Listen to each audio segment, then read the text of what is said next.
Xbox fans, I don't know what to say. I am just terribly sorry. It feels like anytime a win is headed towards this fan base, there's always something happening that takes away from that initial moment of hype. What we're getting into today is Marvel's Blade, which was announced at the Game Awards this year. It's coming from Arcane Leon, and it was quite the surprise announcement for those who were not in the little bubbles around the industry who knew. This was one I was aware of going into the Game Awards, but it was a well-guarded secret because a lot of people knew this would be pretty hype, naturally, for the Xbox fan base. Why is that? Well, Arcane Leon is a first-party studio responsible for the likes of Dishonored and Deathloop. No, this is not the same Arcane, which is Austin, who made Redfall. So this was one that we could have some faith in, and naturally, a lot of Xbox fans were looking across the sea at what was happening with PlayStation, where they wisely teamed up with Marvel to make the first Spider-Man game on PlayStation 4. That was one of the best-selling exclusives over on PS4, and might I add that the sequel is selling extremely well too. Not only that, but both games are phenomenal in their own rights, and Insomniac was lighting it up so much that they got a green-lit Wolverine game to go exclusively to the console in the middle of developing Spider-Man 2. Oh, might I also add that Miles Morales in Exclusive 2 was pretty good. So, naturally, Xbox fans have been saying for a while, where's our Marvel game? You could even look at what's happened over on Nintendo Switch. They have one. Ultimate Alliance 3 is still over on Nintendo Switch only. And I'll admit, I thought eventually that would get ported over, but no, this is a Nintendo Switch exclusive. So again, many Xbox fans are going, where's our Marvel game? We have Indiana Jones on the way, which is like, okay, we have a popular IP that is going to be exclusive to the console. Cool. But this isn't like Marvel or Star Wars, you know, the big pop culture things that can push Game Pass forward, that can push the system forward, that are a commitment to your competitiveness in the industry. So where is it? This felt like that answer. And since then, we don't know if this is exclusive or not. Now, naturally, you can assume fairly so. This is first party. This should be exclusive.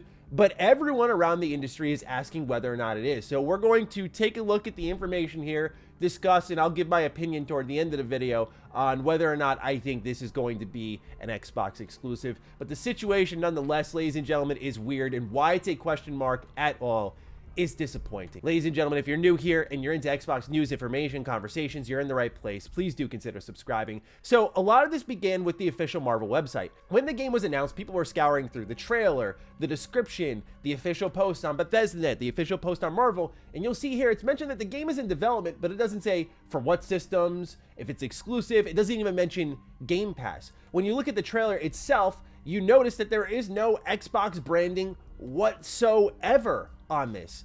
And naturally, if you go online now and try to search up Blade, all you see is not coverage of the game and what it could be and how Arcane could make a really cool superhero game. It's all about whether or not this is an Xbox exclusive. That is what's so frustrating. In fact, the conversation went so sour that Windows Central Gaming, a website that I use a lot both here on this channel and for Defining Duke coverage, originally had posted here in the What You Need to Know section that this is going to be an exclusive, and then updated their coverage saying a previous version of this article wrote that Blade is an Xbox Series X and S console exclusive and headed to Game Pass. However, there's no current official evidence that this is the case. We regret the error and have asked Microsoft to clarify. Now, naturally, since then, many outlets have reached out. Is this exclusive? Let's get that clarity. Video Games 24/7 was the one with the response, and here's what they said. We reached out to Bethesda in order to ask if Marvel's Blade is an Xbox console exclusive, and the company has declined to comment. Now, my brain goes in a million ways here, and there's more information we'll get into, like rumors and leaks surrounding the game, but my head goes in a million directions here. First and foremost, if this is not a certain console exclusive, if you are Xbox, I gotta be honest, why are we greenlighting the announcement? I get that this would be a hiring post, but when you look again at the divisions of Arcane, you look at Leon, who just released Deathloop, which while I didn't enjoy it much, was a critically super successful game, and I think commercially so, since it pushed past 5 million players. So this game did well, and it wasn't like what happened over at Arcane Austin, where they were working on a live service multiplayer game that then stripped out the live service elements and was more of a multiplayer co-op shooter, and it lost a lot of the original talent that made Prey to then now be a shell of itself. So I can't even understand why this would be a hiring announcement like, hey, we're making Blade and let's go sift through the applications now, because you already had the talent there. And also, this project is so early that Bethesda posted in the announcement thread, development on Marvel's Blade has just begun, but we're thrilled to be able to make this announcement in honor of Blade's 50th anniversary. So this is going to be so far down the line now that it's possible Blade is out with the next generation as like a launch title, because we're assuming the launch of the next generation of consoles is going to be around 2028, 5-year development cycle. You do the math. This could be literally a launch game for the next gen. So as exciting as the announcement was initially, the moment of clarity comes through where you go, all right, why did we announce this if there's no Xbox branding, no guarantee of a console exclusive, no Game Pass commitment, and then on top of that, yeah, it's 5 years away. I'm gonna not complain too much about the last part though, because as someone who has made literal videos dedicated to this subject, Xbox has been getting schooled in this department, and I think it's smart that they finally have a Marvel game, provided it is theirs. But the fact that you've made this announcement and there's already question marks surrounding whether or not it's an exclusive, you just had the maximum amount of eyes on it that it possibly will get throughout its entire life cycle until gameplay is shown off, right? Because I imagine gameplay will be on the Xbox stage, but you were at the Game Awards stage, which gets millions and millions of views. Tons of people, not even into gaming, are going to see this, and your brand had no association with your first potentially exclusive Marvel game. Let that sink in. When I look at this as an industry analyst, if you will, it's an absolute blown opportunity by Xbox in the terms of branding and association and creating that partnership, just like PlayStation did so well with Spider-Man.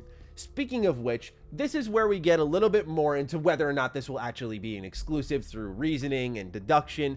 I look at what happened with Spider-Man, which, let's be real, Spider-Man is a much bigger, more popular superhero than Blade. As much as I adore Blade, I played Midnight Suns this year, and he was my favorite hero in that game next to Wolverine. I just love how they captured Blade. And it's funny, I was saying on Defining Duke how cool it would be to actually see a Blade game, and well, here we are. So that was an awesome mini full circle moment. But when it comes to Spider-Man, if you can lock that down, I think you can lock Blade down.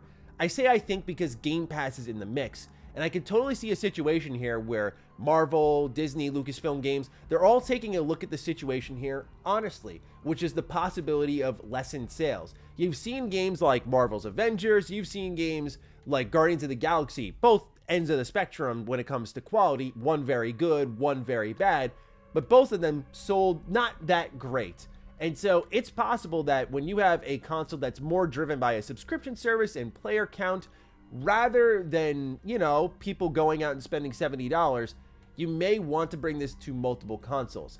However, at the same time, Indiana Jones was unofficially, if you will, confirmed to be a console exclusive.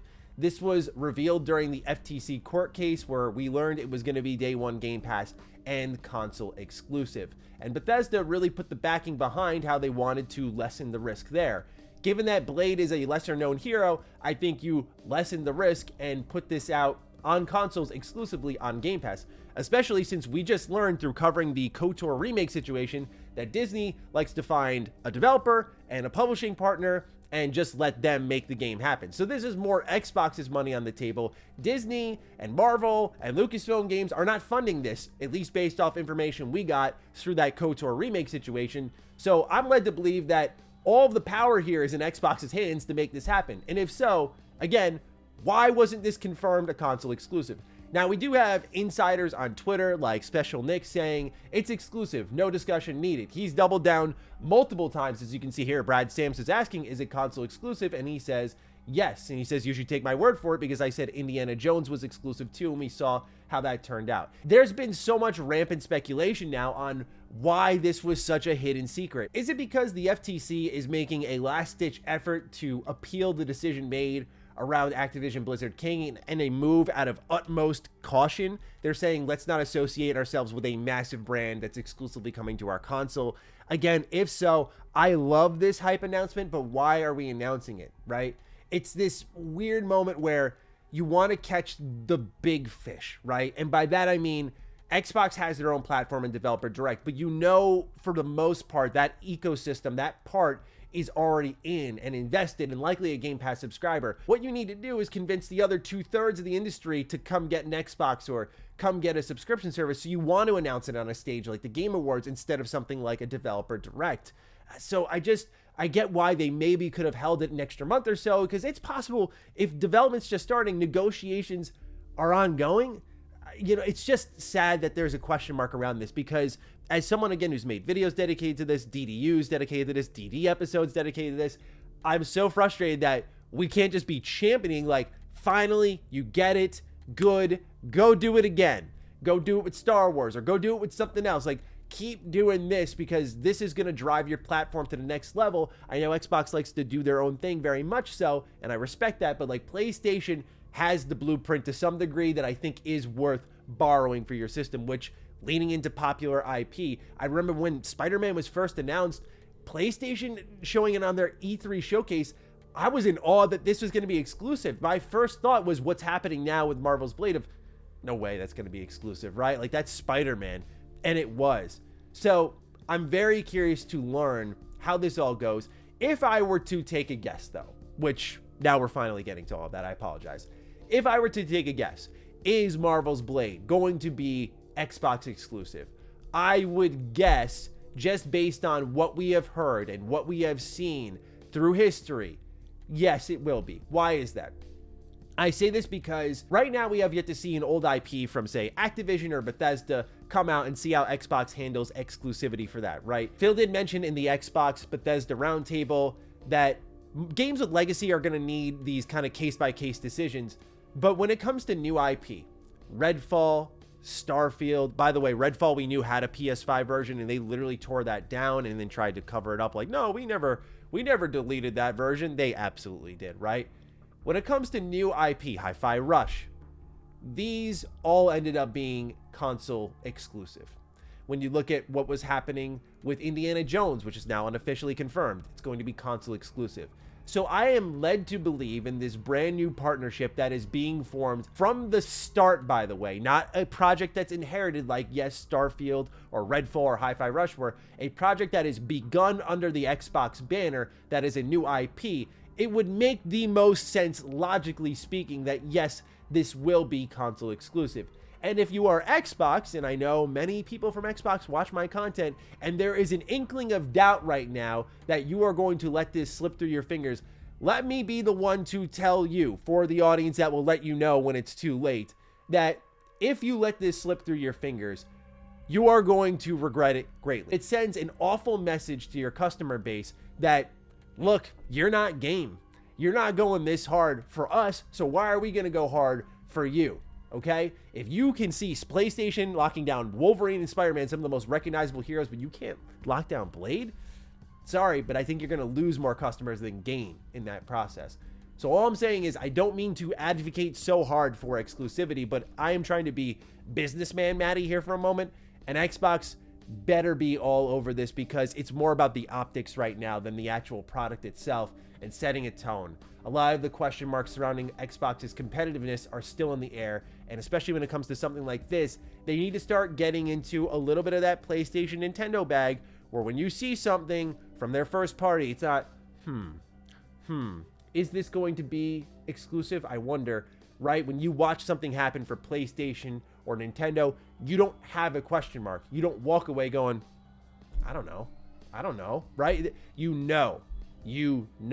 And Xbox right now is leaving a lot of room for us to not know. And if so, and this is something for the future where you have a big IP or something that's ready to be announced, I get you want to avoid the leaks. I get it's a really tough situation, but maybe hold on to it until you can at least put branding on it. Because I think even if the logo is popped up at the beginning of the trailer, that's all that people would have needed to know to kind of reassure them, like, okay, they're involved in this, which you assume they are, so we'll see. At the end of the day, though, it's still a big question mark, and the situation is mighty strange. I'm looking forward to getting your thoughts on all of this down below, so please do fire away. I'm looking forward to what you have to say. With that, take excellent care of yourselves, and I will see you in the next video. Be sure to follow me on Twitter, follow me on Instagram. Those links are in the description down below, and a big thank you to all the patrons, all the members who continue to support the heck out of the content here. Stay sexy, stay active. I love you all. Peace.